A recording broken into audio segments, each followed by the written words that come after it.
بسم اللہ الرحمن الرحیم۔ سریہ عبداللہ بن انیس رضی اللہ تعالیٰ عنہ کا واقعہ غزوہ احد کے کچھ ہی دن بعد ذوالحجہ 3 ہجری میں پیش آیا۔ یہ مہم خموم یا عرفات کے قریب ایک مقام میں ہوئی جو مکہ مکرمہ کے راستے میں واقع تھا۔ غزوہ احد کے بعد مسلمانوں کے دشمن قبائل میں سے کئی نے یہ سوچا کہ اب مدینہ پر حملہ کرنے کا سنہری موقع ہے۔ ان میں سے ایک طاقتور اور خطرناک شخص خالد بن سفیان الحضلی قبیلہ حضیل کا سردار تھا۔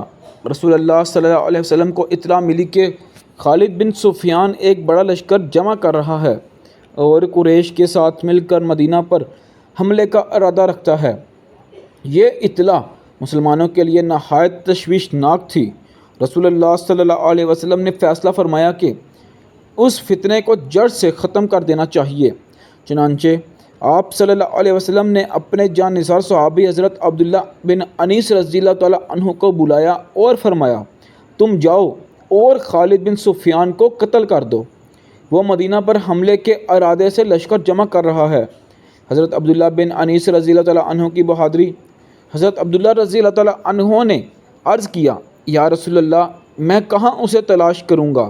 آپ صلی اللہ علیہ وسلم نے فرمایا، تم جب اسے دیکھو گے تو اس کی علامت یہ ہے کہ وہ بڑا آدمی ہے، لمبا قد، اور اس کے سر کے بال گھنے ہیں۔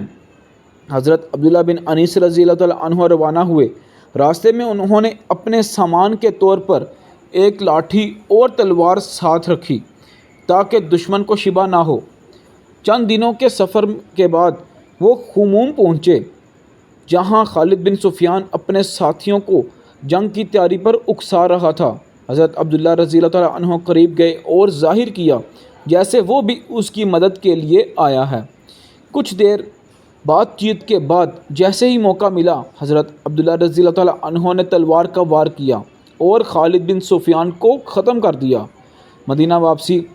اس کارروائی کے بعد حضرت عبداللہ بن انیس رضی اللہ تعالیٰ عنہ فوراً مدینہ واپس آئے۔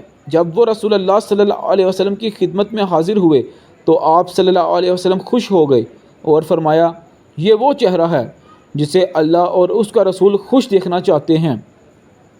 پھر آپ صلی اللہ علیہ وسلم نے اپنی لاٹھی انہیں عطا فرمائی اور فرمایا، یہ قیامت کے دن بھی تمہارے ساتھ ہوگی اور تمہارے اور میرے درمیان پہچان بنے گی۔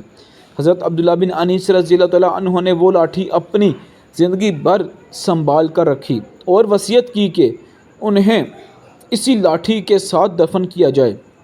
نتیجہ، مدینہ پر ایک بڑے حملے کا خطرہ ٹل گیا۔ دشمن قبائل پر رعب بیٹھ گیا کہ مسلمان دور بیٹھے دشمنوں تک پہنچ سکتے ہیں۔